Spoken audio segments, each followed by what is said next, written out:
ones I trace lead back to you. Each trail grows cold, the voice to truth. Behind closed doors, beneath the calm, your words unravel like a song. Imagínate llegar a casa la noche antes de Halloween y encontrar pistas inquietantes. Alguien se esconde dentro de las paredes de tu casa. Entonces, de repente, el silencio se rompe con disparos, gritos y una huida desesperada. Esta es la dramática historia de Jessica, una joven que se encontró en el centro de una pesadilla sin precedentes. Pero, ¿quién se escondía en su casa? ¿Y por qué aquella noche cambió para siempre la vida no solo de una familia, sino de toda una comunidad?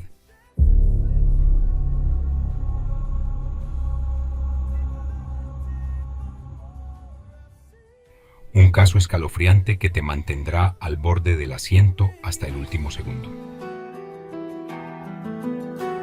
Your alibis a work of art, but paper trails reveal your heart. I know the rules, I know my role, but Jessica ya no se sentía segura, ya llevaba muchos meses así y al salir del trabajo miró a su alrededor esperando no ver aparecer a su ex.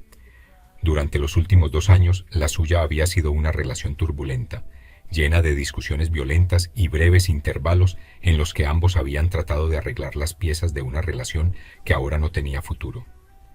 Ambos lo sabían, y esos intentos siempre terminaban de la misma manera. El último periodo había sido especialmente duro para Jessica y al final decidió terminar esa relación. Esta vez, para siempre.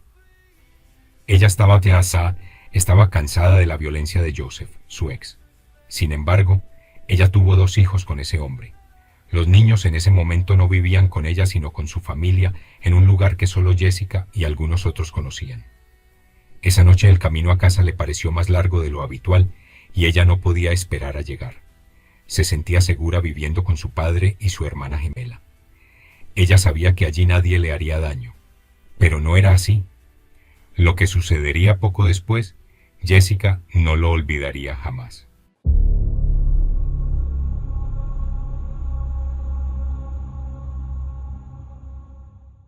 ...2022, el día antes de Halloween. Son apenas las 2 de la mañana cuando llega una llamada al 911 de la policía en Aurora, Colorado, Estados Unidos. Do you have cameras around your house? Yes, we do. Okay. Did you see anything on the cameras? I don't, not at the moment. I haven't because my sister's the one that has the cameras. Una joven llamada Jessica Serrano le dice al operador que acaba de llegar a casa y encontró las llaves del auto y la chaqueta de su novio en su dormitorio. Eso no era normal. ¿Y sabes por qué?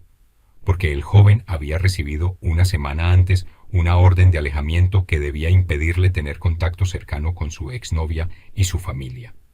Jessica Serrano teme que Joseph, su ex, esté escondido en algún lugar de la casa y aún no sabe por qué entró. Ahora Jessica tiene miedo. Siente que algo anda mal.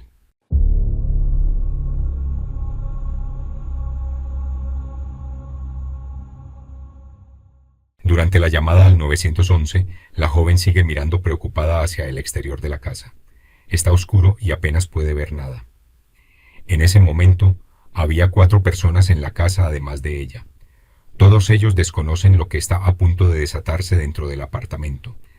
Jessica está hablando por teléfono con el operador del 911, explicándole sobre la orden de restricción, las llaves y la chaqueta que encontró en la casa. En un momento se escuchan 2 disparos. La joven comienza a gritar desesperada. Ahora el motivo de la visita de su ex está terriblemente claro. Fue allí para cometer una masacre. La llamada continúa mientras Jessica intenta explicarle al operador lo que está pasando. Sigue pidiendo ayuda desesperadamente. Escuchamos gritos, más disparos y una voz entrecortada por el llanto. La joven informó al 911 que había escuchado 2 disparos más y que estaba en el baño de arriba. La mujer del otro lado del teléfono le aconseja cerrar la puerta con llave y mantenerse alejada de puertas y ventanas. Mientras tanto, una patrulla es enviada a la casa de los Serrano. Jessica se encuentra encerrada en el baño y sabe que Joseph acaba de matar a su familia y ahora va a buscarla. La conversación telefónica se interrumpe por un momento, De repente, el operador del 911 escucha golpes muy fuertes. Alguien está tratando de romper la puerta del baño. Jessica grita. Entonces, una patada rompe el candado. Jessica y Joseph ahora quedan frente a frente. Ella le pide a su ex que se detenga. Luego intenta empujarlo. Durante esa pelea, él pierde el control y termina en la bañera. En ese momento, Jessica ve la posibilidad de salvarse. Baja desesperada las escaleras y sale de la casa. Afuera intenta detener un auto que pasa, pero el hombre al volante acelera, tal vez asustado. Jessica sabe que su ex la está persiguiendo para matarla. Ella está a unas decenas de metros de la casa, está oscuro, y frente a ella vislumbra la silueta de un hombre acercándose. Es uno de los policías que acaba de llegar a la escena. Your alibis a work of art, but paper trails reveal your heart. I know the rules, I know my role, but El agente intenta calmarla y Jessica lo abraza llorando desconsoladamente, gritando el nombre de su padre. Mientras tanto llegan más patrullas. Los agentes descubren que Joseph Castorena, el ex de Jessica, ha abandonado rápidamente la casa a pie y ahora está huyendo. Cuando la policía entra en la vivienda, descubre los cadáveres de 4 personas. Son Jesús, el padre de Jessica, y María Ana, su gemela. Luego encuentran el cuerpo del cuñado, quizás la primera víctima del asesino. Afuera de la vivienda, la policía encuentra el cuerpo de una cuarta víctima, Rodolfo Pérez, un hombre que había alquilado una caravana dentro de la propiedad de los Serrano. En una habitación, los detectives encuentran a las hijas de Mary Ana, la hermana de Jessica, que milagrosamente han sobrevivido a la masacre. Junto con su tía, son llevadas al hospital para recibir atención médica. Ninguna de ellas tenía heridas físicas visibles. Sin embargo, el trauma psicológico que habían sufrido lo llevarían consigo por el resto de sus vidas. Las 2 hijas habían perdido a su padre, su madre y su abuelo. Mientras tanto, la policía comienza una cacería humana en un intento por detener a Joseph Castorena antes de que logre abandonar el vecindario. Los familiares del asesino viven a poca distancia de la escena del crimen. El hermano del sospechoso es interrogado por los detectives fuera de la vivienda. Le preguntan si Joseph tiene algún contacto o una página en redes sociales, pero él responde que no sabe nada. Los familiares intentan llamar al asesino, pero el teléfono suena sin respuesta. Todos los familiares del asesino son invitados a abandonar su hogar, ya que la policía teme que el fugitivo pueda hacerles daño a ellos también. Según un control realizado en el número de teléfono móvil de Joseph Castorena, el hombre se encontraría a menos de 900 metros de la casa de los Serrano, donde acababa de matar a 4 personas. Durante el rastreo de los alrededores, los agentes encuentran su automóvil estacionado a poca distancia de la casa de sus padres. Uno de los agentes se encarga de hablar con la madre del fugitivo, pidiéndole información sobre la relación entre su hijo y Jessica Serrano. La policía irrumpe en la casa de los padres de Joseph, donde solo encuentran a sus 2 perros. Los detectives temían que los familiares estuvieran escondiendo a su pariente. Se revisa cada habitación, pero no hay rastro del asesino dentro de la vivienda. Todo el vecindario alrededor de la escena del crimen es acordonado. En ese momento, la policía cree que Joseph todavía se encuentra en los alrededores y no quieren que logre desaparecer. Se registra cada casa del área, cada patio, y la policía toca todas las puertas preguntando a los residentes si han visto o escuchado algo. Se informa a los ciudadanos sobre la situación y se les pide que no salgan de sus hogares por ningún motivo. Los perros moleculares de la policía rastrean el paso del asesino cerca de una casa no muy lejos del lugar de la masacre. El teléfono de Joseph es encontrado en el patio de la casa del crimen, y en ese momento los policías pensaban que el hombre había logrado abandonar la zona de alguna manera. Un testimonio crucial llega más tarde de un pariente del asesino, Joel. El hombre revela a los detectives que Joseph había ido a visitarlo esa misma mañana pidiéndole un par de zapatos y él le había dado 2 zapatillas de color verde. Los detectives sospechaban que el fugitivo había recibido ayuda de otras personas del vecindario, alguien que hubiera intentado cubrir su huida. En los días siguientes, la policía detiene a 2 parientes de Joseph Castorena y los acusa de complicidad. El hermano menor, Juan Ángel, lo habría ayudado a huir del vecindario después de la masacre, llevándolo a Denver. El FBI rastrea en esa ciudad a un primo que también había brindado asistencia a Joseph durante su huida. El pariente le dice a la policía que le había dado al hombre algunas mantas y dinero. En resumen, según la policía, el hombre, después de saltar una cerca, se habría desvanecido en la oscuridad para luego llegar a la casa de su hermano y pedir ayuda. Para entonces, las esperanzas de atraparlo eran escasas, y se temía que el asesino estuviera intentando huir a México, donde tenía familiares que podrían ayudarlo.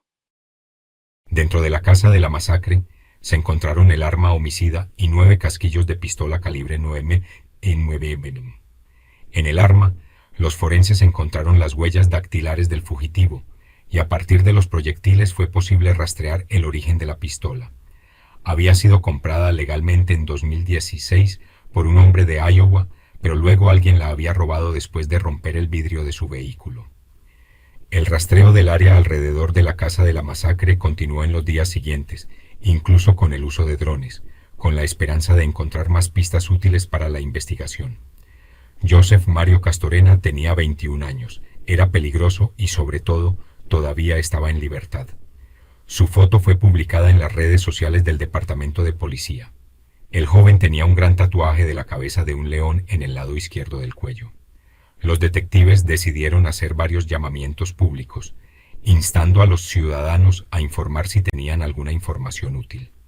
Para motivar a la gente, se ofrecieron $15,000 por cualquier pista que llevara al arresto, incluso si se hacía de forma anónima. Joseph Castorena tenía un largo historial de violencia doméstica. Él y Jessica nunca se habían casado, pero habían tenido 2 hijos juntos, y en los últimos 2 años su relación había sido muy inestable. Peleas constantes, violencia, agresiones contra la chica, rupturas seguidas de reconciliaciones breves.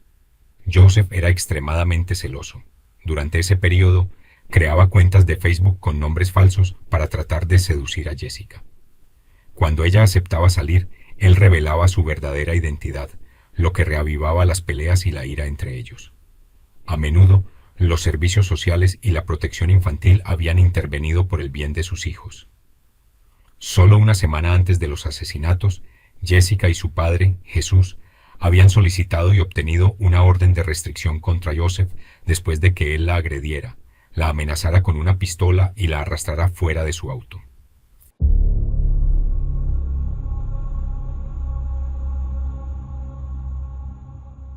La madre de Jessica contó a los periodistas sobre las muchas veces que había tenido que llamar a la policía porque temía por la seguridad de su hija y sus nietos.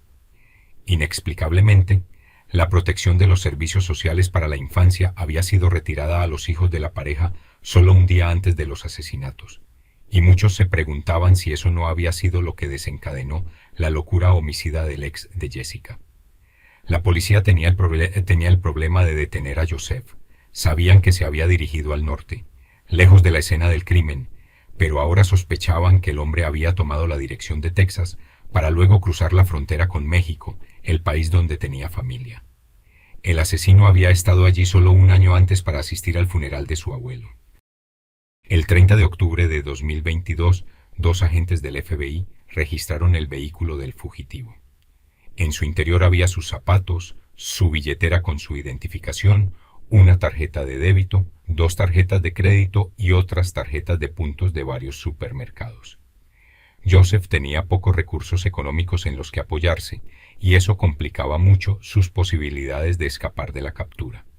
Mientras tanto, en el departamento de policía de Denver comenzaron a llegar muchas pistas, reales o presuntas, sobre la ubicación del asesino, pero ninguna de ellas llevó a un avance en el caso. El hermano menor y el primo habían sido arrestados por complicidad en los días posteriores a la masacre, pero no supieron dar más información útil sobre las intenciones de su pariente. El primo de Joseph Castorena confirmó a la policía que lo había dejado en medio de la noche cerca de una escuela con un par de mantas y un puñado de dinero. Pasaría casi un mes y medio antes de que la colaboración entre el FBI, el Servicio de Inmigración Mexicano y la Policía Federal comenzara a encontrar pistas útiles para la captura del asesino. Según algunos testimonios anónimos, el hombre se encontraba en Zacatecas. en una zona rural del centro de México. Los investigadores sospechaban que Joseph había intentado ponerse en contacto con familiares de la zona sin recibir la ayuda que buscaba. Parecía que el joven había tenido peleas con algunos familiares durante el funeral de su abuelo, celebrado solo un año antes. Esos parientes ahora le estaban cerrando la puerta en el momento de necesidad. Joseph Castorena no estaba armado y estaba teniendo muchas dificultades para encontrar un refugio seguro donde esconderse, justo cuando el FBI y la policía mexicana lo tenían acorralado. En ese punto, las investigaciones situaban a Joseph más al sur, en una parte aún más rural de México, en el estado de Aguascalientes. El fugitivo medía poco más de 1,60 metros y tenía un gran tatuaje de una cabeza de león en el lado izquierdo del cuello. El cerco se estaba cerrando, y su persecución terminó el 10 de diciembre de 2022, cuando la policía mexicana finalmente lo capturó. Posteriormente, Joseph Castorena fue extraditado a los Estados Unidos, a Phoenix, Arizona, y entregado a la oficina del sheriff del condado de Maricopa para ser retenido hasta su traslado al Departamento de Policía de Aurora, en Colorado. Antes del interrogatorio, Joseph pidió un abogado y se quejó del trato recibido por la policía mexicana. Más tarde, compareció ante un jurado que lo declaró culpable de 4 cargos de asesinato en primer grado y un cargo de intento de asesinato. Castorena nunca mostró remordimiento por los asesinatos durante el juicio, llegando incluso a culpar a su exnovia por sus acciones ese día. El juez Carpel elogió a Jessica Serrano por su coraje extraordinario en las circunstancias más difíciles y afirmó que en más de 30 años de trabajo en el sistema de justicia penal nunca había visto un caso como este. Por esa horrible masacre en la que 4 personas perdieron la vida, Joseph Castorena fue sentenciado a 4 cadenas perpetuas. El hecho de que el asesino hubiera permanecido en libertad durante casi un mes y medio había creado un sentimiento de miedo e inseguridad en toda la comunidad donde ocurrió la masacre. La captura de Joseph en México y su condena dieron un poco de alivio a los ciudadanos, pero los efectos devastadores de ese crimen durarían mucho tiempo, quizás para siempre. Este caso también puso de manifiesto las limitaciones de las órdenes de restricción para prevenir este tipo de tragedias. En resumen, esa orden que Jessica había obtenido contra Joseph solo una semana antes de los asesinatos se había demostrado tan frágil como el papel en el que estaba impresa. Como en muchos otros casos, las leyes diseñadas para proteger a las personas habían tenido el efecto contrario, desencadenando la locura homicida de un individuo mentalmente inestable.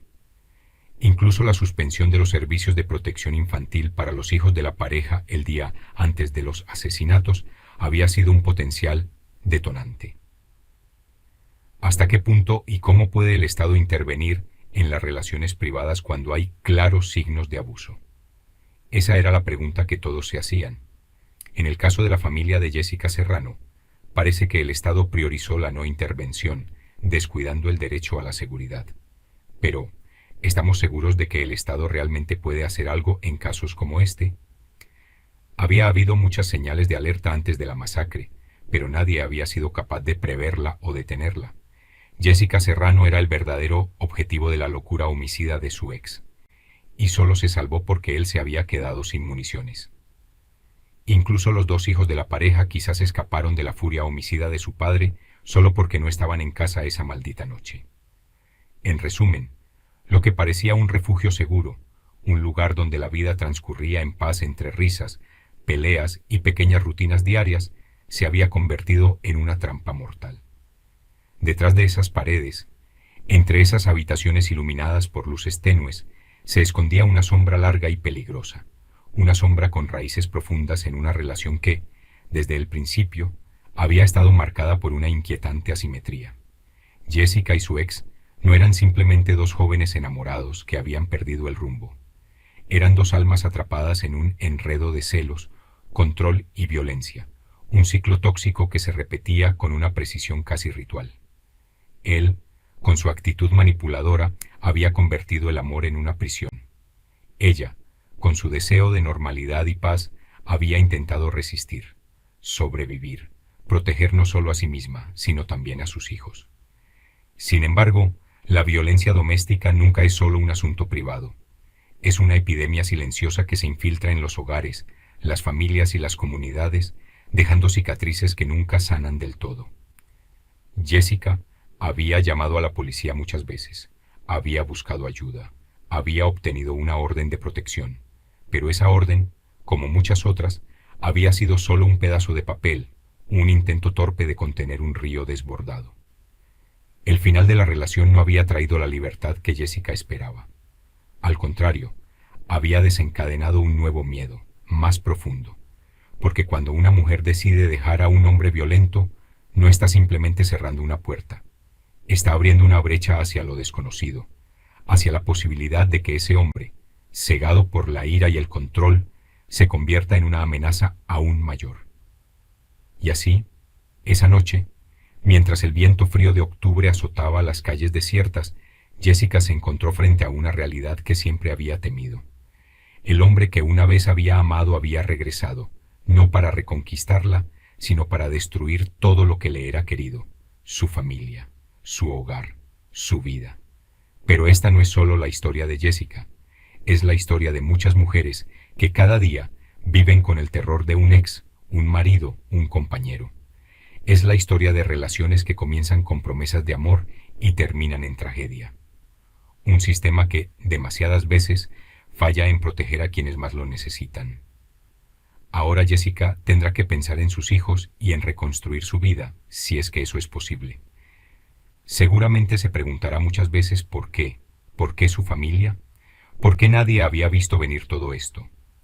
Ahora sabemos que la violencia doméstica es como una ola que se estrella lentamente, invisible hasta que es demasiado tarde. Y cuando llega, no deja escapatoria. Déjenme saber su opinión sobre este caso. ¿Se podría haber evitado esta masacre?